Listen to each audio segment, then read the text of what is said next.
Hey guys, I am in the sauna here, and what I want to talk about is venting in the sauna. And this is in the basement. This is all built in. And why I'm doing this is for a few reasons. Because when I did research out there and try to figure out what's the best venting method, people talked about it in theory, in terms of where things should go, but I've never seen anyone show exactly how they mechanically vented, because that's basically what people said is the best way to do this is to mechanically vent things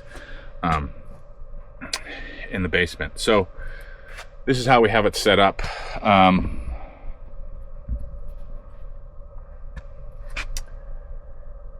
There are two supplies for this. We have one here and then one down here. They're all 3 inches here, and the thought there was, reading a bunch of different things, a lot of people said put the vent above the stove, and then some said put it below the stove and potentially above the stove, because there could be sensors on the bottom of the stove that could in the US, because the UL has some rating where if the heat of the bottom of the stove gets X temperature, it shuts off the stove. So the thought there was to get vent supply to underneath the stove and cool that sensor if that was the case with the stove. We're still figuring out what stove we want. We have a test stove that was really cheap. We're going to toss in here, and if we need to change that out, we will. I think we have 30 or 40 amps coming to that stove. So those two supplies run this way and out here. So there's a Y, I believe, I think here, and then this one goes up, and that one goes down. And we also have down here, what you can't see is a, and I'll pull this off actually, is a plug and a high-low for the speed of the fan. So what we need to do at some point is we'll test that out and do a dry run with that to make sure we're getting the right supply in. And we're always going to err on having more supply into the space than out of the space, because it's just better from a ventilation standpoint to have that fresh air in. And this is something that I haven't seen many people do. It's a mechanically powered inline vent that sucks in that air from the outside and brings it to both those vents. These will have louvers on the front where we can shut one or both of these off if we need to, and shut the fan off, obviously, with some switches. Then we have ventilation, and we have 2 fans in this space, and the one fan at the bottom, this one will be going for the sauna sessions, and then when you leave, you shut that fan off, and then these other 2 supply fans would get shut off.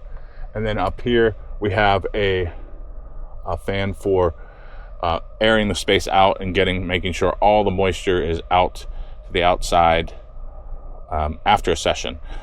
The sequence for how this would work would be you'd switch on the supplies, switch on this bottom vent, and that would be supplying the air and then ventilating it throughout your session.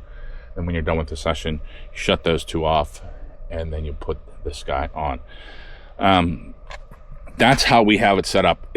These 2 vents probably could have been merged into one, but I kind of wanted to do overkill here just in case. Like, this is my first time building a sauna in the basement, and I want to make sure we have this thing dry as a bone if need be. We also have a floor drain. You'll see one right here. We'll change that, and then we have another drain over here that we're probably just going to cap off, that we had in place for a shower, which was in a different orientation and layout that we had. But now that shower is on this other side of this wall here, and in that shower, you'll see here, what's nice is that right when you're done with the sauna, we have the door for the sauna here. It's going to open outward, is then you're just going to be able to walk right into the shower and clean yourself afterwards if you want. And that also still has a vent as well. So we're not relying just on the sauna vent, because if this door is shut and people are showering and they're not saunaing, you still want to be able to vent that out. So that's how we have our sauna set up. Like I said, I've not seen anyone show an actual built sauna in a basement with this mechanically vented solution in place. So hopefully that helps people out there that are looking to put a sauna in their basement. One other thing that we did with this, you can't see it necessarily over here, but we put rock wool on all these walls as again rock wool, and we built everything with pressure treated wood within the sauna.